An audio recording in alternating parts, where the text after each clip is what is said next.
Hi everyone! Today gagawa tayo ng chicken cordon bleu na tsak magugustuhan ng mga anak niyo. Tara, samahan niyo kami!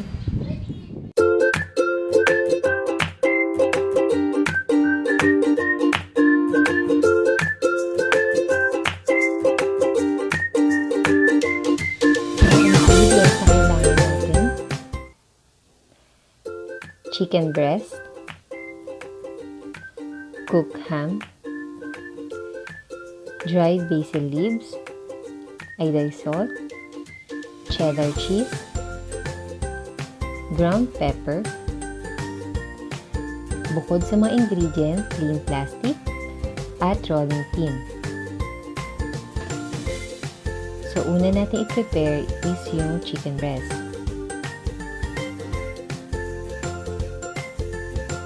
So, gagamit tayo ng rolling pin para ma-flatten ang chicken. So, kailangan natin alalay ang pagpukpok natin para hindi magkalasog-lasog yung laman.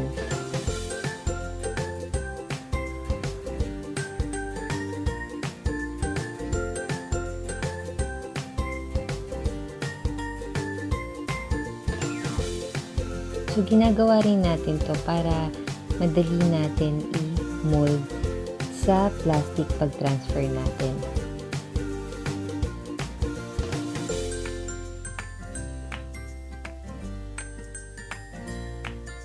And babalik na rin natin para makita niyo yung kabilang side. Ayan.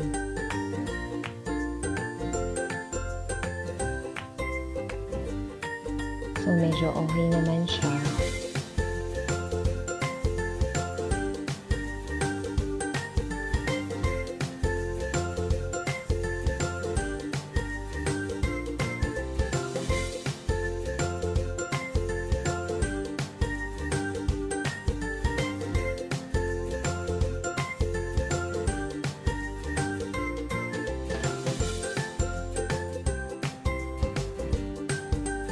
So, pwede na natin siyang i-transfer sa clean plastic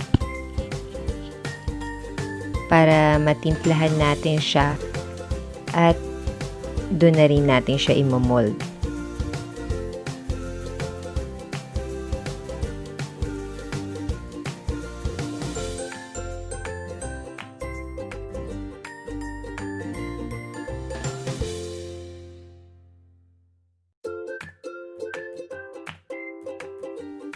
So, ayusin lang natin na hugis pahaba.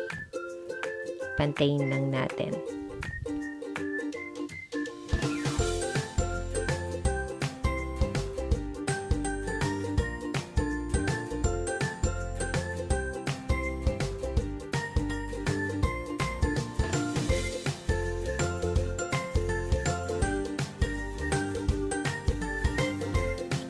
So, timplahan na natin. Lagyan na natin ng ground pepper.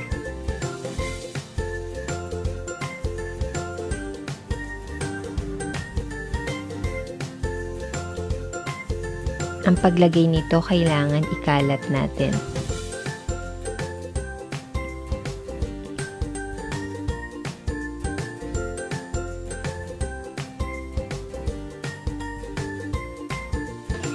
Ayan. Tapos isunod natin ang iodized salt. Ganon din, ikalat din natin ang paglalagay.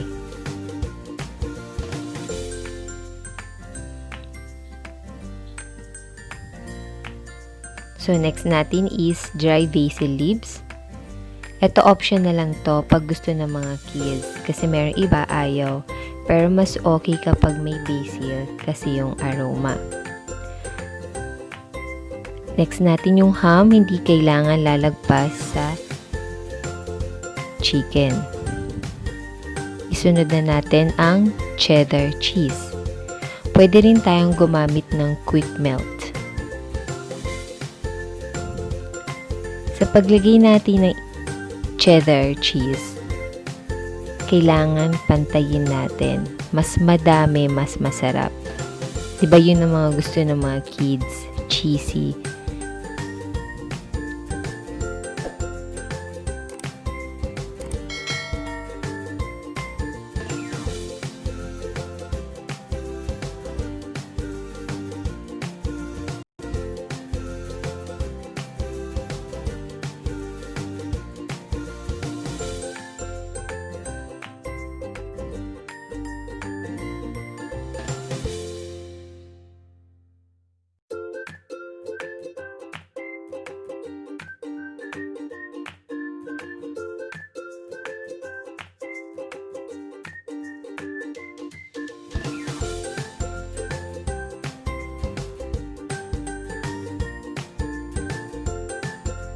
So, ayan, ready na natin siyang i-mold.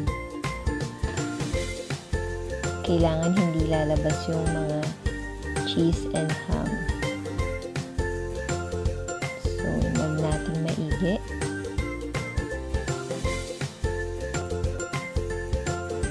So, ayan. Bilugin natin maigi.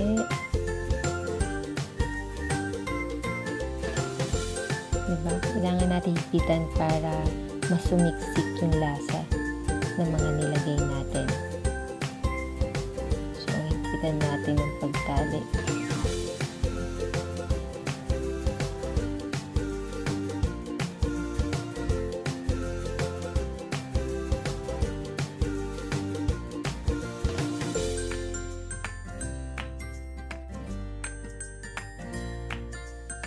So, ayan. Okay na siya.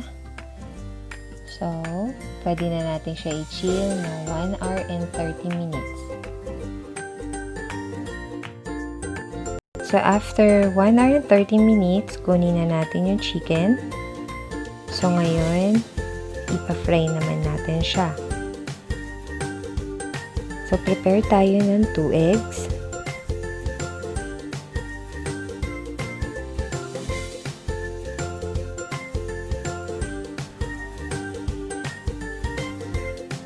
Then, lalagyan natin siya ng mix, salt, and pepper.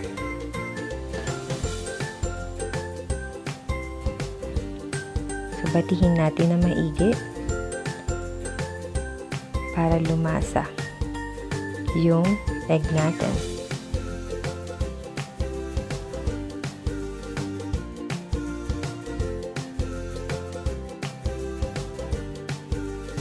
So, transfer natin siya sa plate para madali lang natin i-roll yung chicken na minold natin.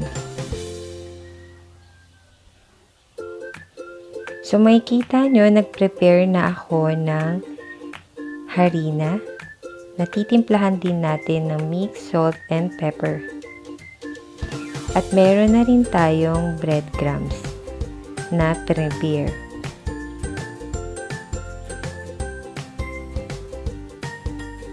So, halu-haluin lang natin.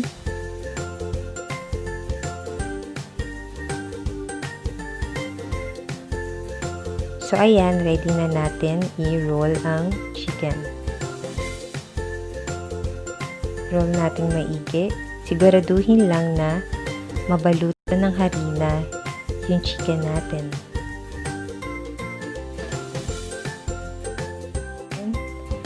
Sa egg, i-roll natin maigi para humapit yung itlog.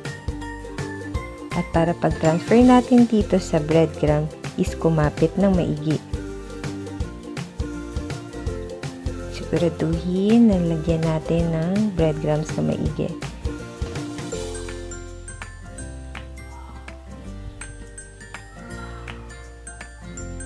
Same procedure sa una. Ilagay natin sa harina. I-roll natin maigi. Siguraduhin lahat malalagyan ng harina.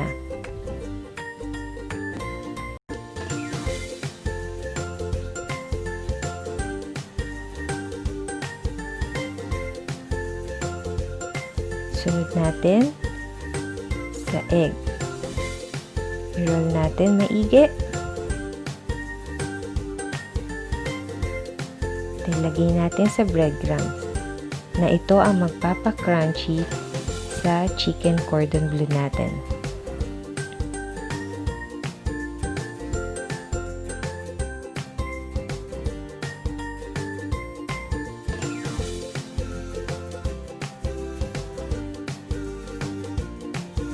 So ngayon, mag-prepare tayo ng mantika, at least 1 liter para sa deep fry natin.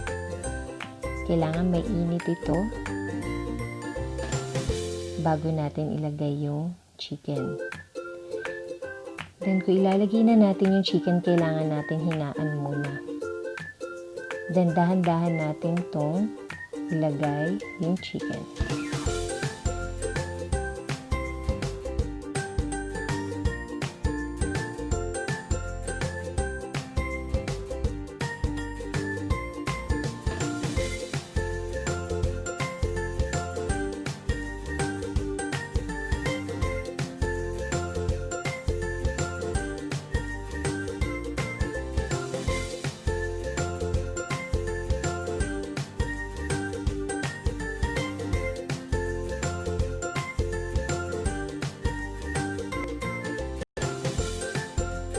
So, after natin malagay yung chicken natin, pwede na natin ibalik sa medium heat yung lakas ng apoy natin.